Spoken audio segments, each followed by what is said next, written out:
Hi, I'm Cynthia for Artbeads Cafe, and today I have with me Candie Cooper. Hi everybody. So happy to have you today. So good to be here. I always love coming to Artbeads Cafe. And we love having you here. Thank of course, you. anytime, right? Yeah, okay, good. I'll just invite myself.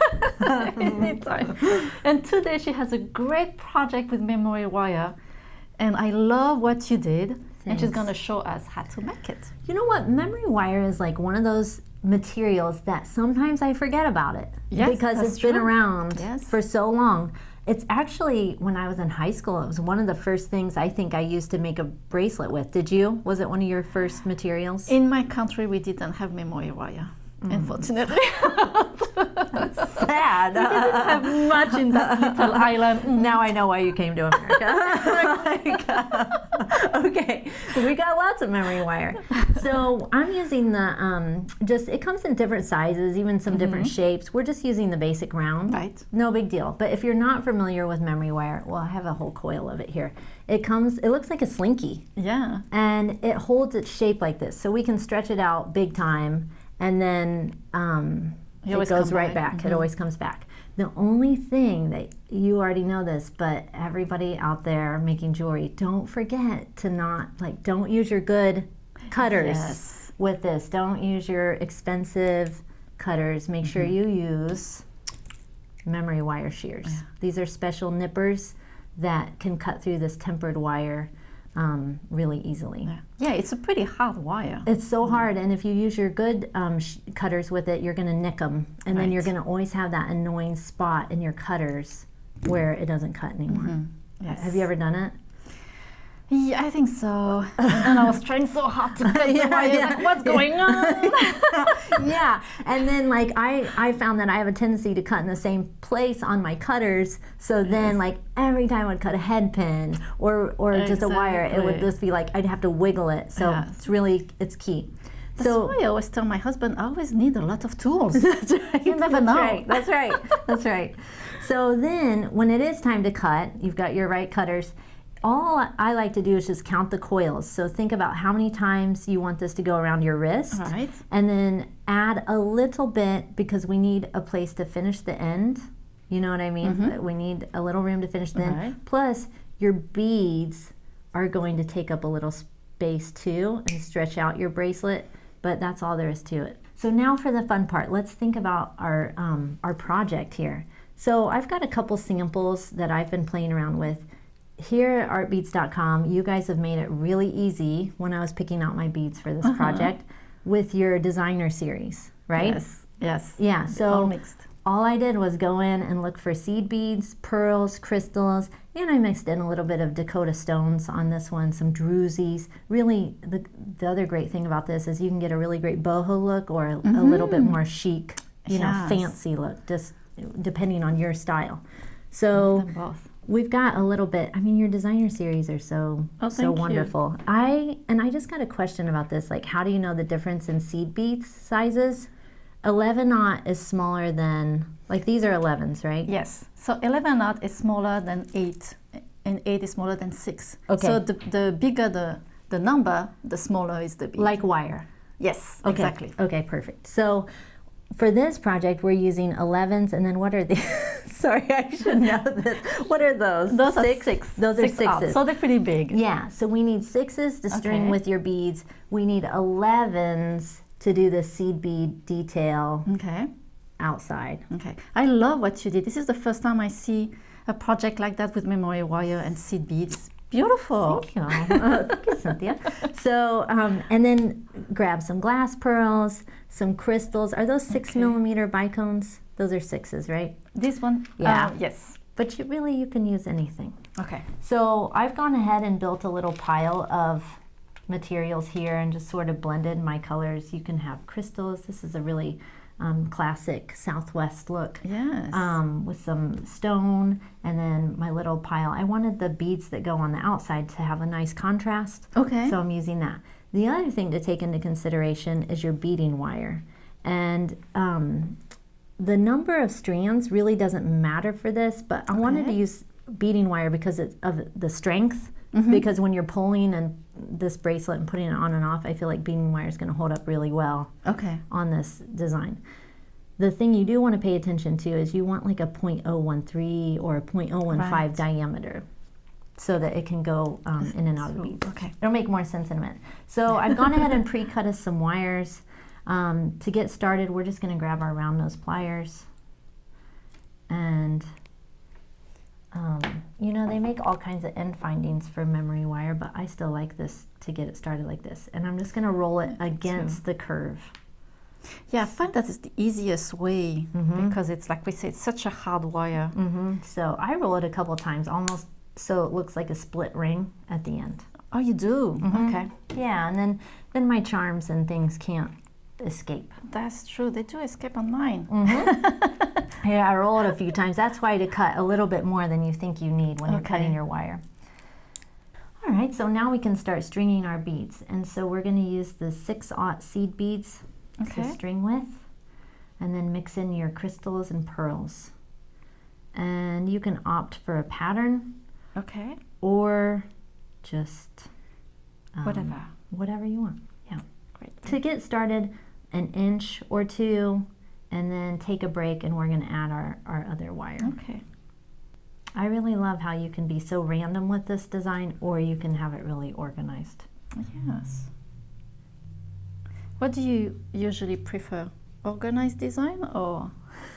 That depends on the day, where the moon is, whatnot. I don't know. I don't know. But no, I think it's really funny because when I started making jewelry, like for magazines and things, I think it's been probably 10 years ago. I think organized was really the thing to do, like symmetrical. Yes. But now anything goes, really. And it really makes me happy that you can do either and people get it, you know? Yes. So once you get your inch and a half bead strung, can I talk while you string? Go for it. Okay. We're going to cut a piece of wire. You want to kind of think about how many times this is going to go around your coils. So the more coils you have, the longer wire you need. Okay. I don't really have an equation. I just kind of eyeball and think, okay, that's about how much wire I need. So then I'm using crimp tubes to secure it to that initial coil, that initial loop that we made. Oh, I see.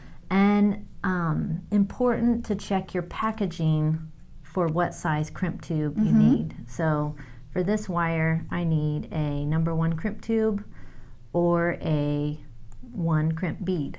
So it says right there. Handy, those little things, that info on the package. So then all I'm doing is I'm going to string a crimp tube, and then I'm going to attach it to this coil. And you can crimp this or flat crimp it or whatever you want to do, but you're just going to roll this up and around like so.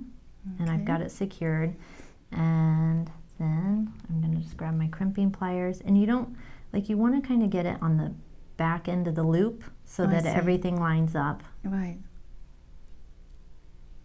And then just give it a crimp.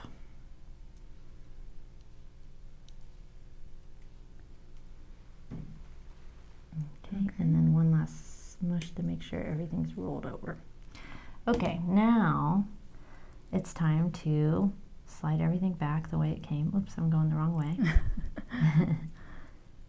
And now we can start stringing our 11/0 seed beads. Okay. And I didn't catch at the beginning, do you have to put all your beads on the memory wire, or you just go section by section? I think it's easier to do section by section. Okay. And the more, like, it's like I always say it's like a meatloaf recipe. Like, the more you make them, the more ideas you'll have for how to make them quicker or get your own flow going.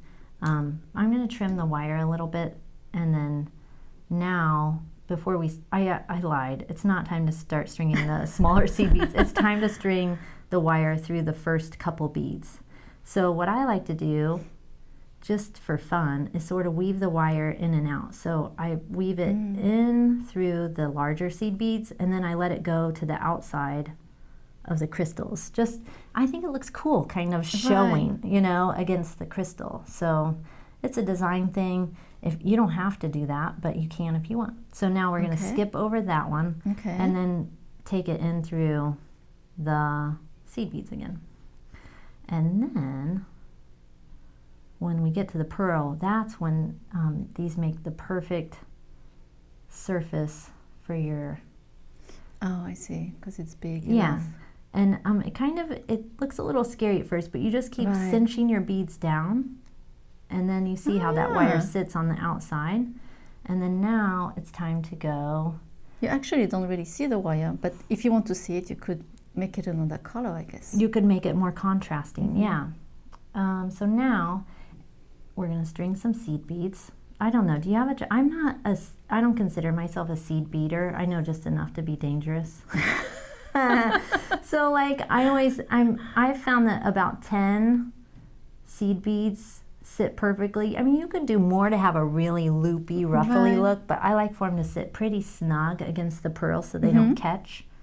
I don't know. Do you have any tips for stringing seed beads fast? The thing that I do is I make a big pile and I take my wire and I push my wire and I push the beads at this. Yes, but the pile has to be much bigger and then they tend to go much faster. Okay.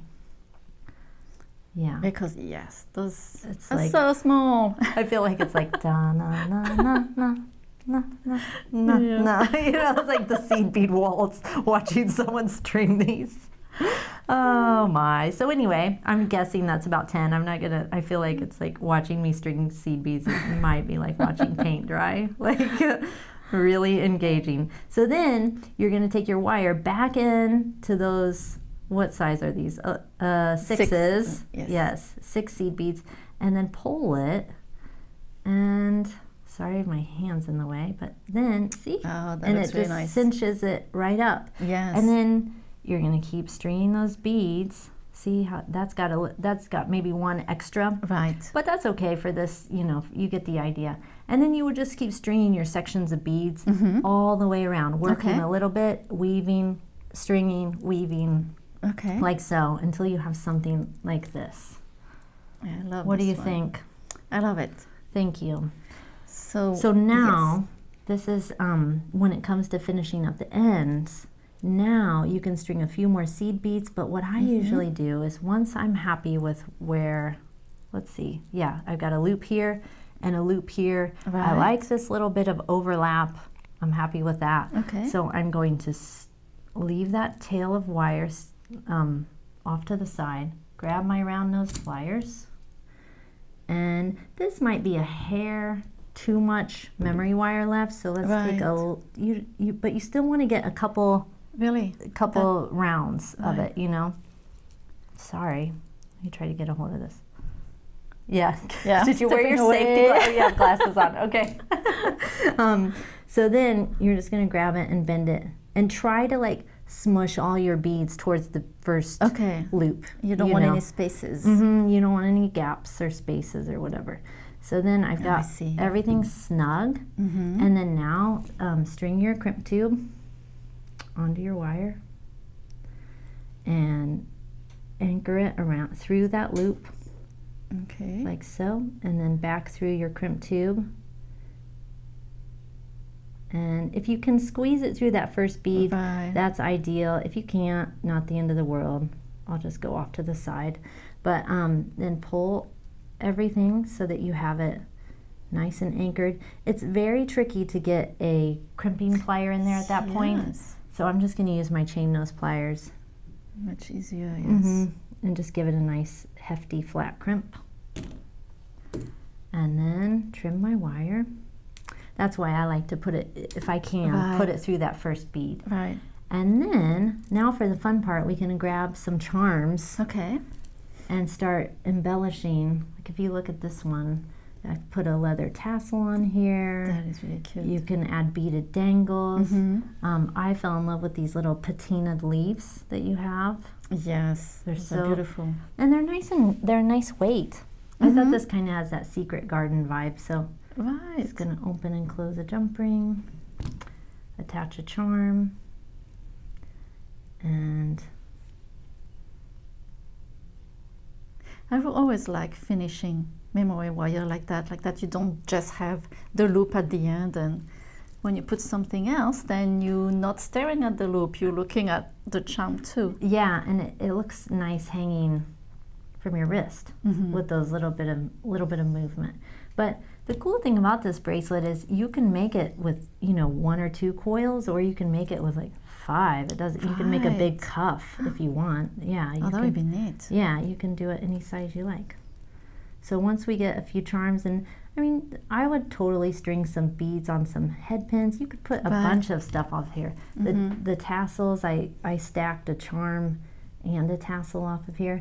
Like really just pick your style and set to it. Yes. Lickety split. That one I think takes about an hour to work up for me. Okay. It took about an hour. So that's not bad. Not bad. Pretty fast. Nice evening project.